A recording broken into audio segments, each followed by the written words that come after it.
AIDS మీద అవగాహన రావడానికి గతంలో అసెంబ్లీని కండోమ్స్ తో డెకరేట్ చేశారని గుర్తు చేశారు సీఎం చంద్రబాబు.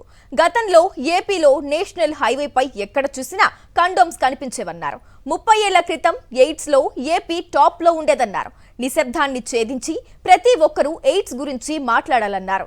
అందరిలో అవగాహన వస్తేనే వ్యాధి నిర్మూలన సాధ్యమవుతుందన్నారు. ఈ నేషనల్ హైవేలో ఇక్కడ డ్రైవర్స్ తెల్లవారితో నిద్రలేస్తే మనకందరికి కండమ్స్ కనపడేటివి. అది ఎంత ప్రమాదంగా తయారైందంటే 30 ఏళ్లకు మునుపు ఎక్కడ చూసినా హైయెస్ట్ ఎయిడ్స్ ఆంధ్రప్రదేశ్లో ఉండేది. ఫస్ట్ టైం నేను మాట్లాడాను, ఆ రోజు చెప్పా మీ అందరికీ, బ్రేక్ సైలెన్స్. అసెంబ్లీలో నాకు ఇప్పుడు కూడా జ్ఞాపకం, అసెంబ్లీ మొత్తం డెకరేట్ చేశా ఈ కండములు పెట్టి. ఈ నేషనల్ హైవేలో ఇక్కడ డ్రైవర్స్ తెల్లవారితో నిద్రలేస్తే మనకందరికి కండమ్స్ కనపడేటివి. అది ఎంత ప్రమాదంగా తయారైందంటే 30 ఏళ్లకు మునుపు ఎక్కడ చూసినా హైయెస్ట్ ఎయిడ్స్ ఆంధ్రప్రదేశ్లో ఉండేది.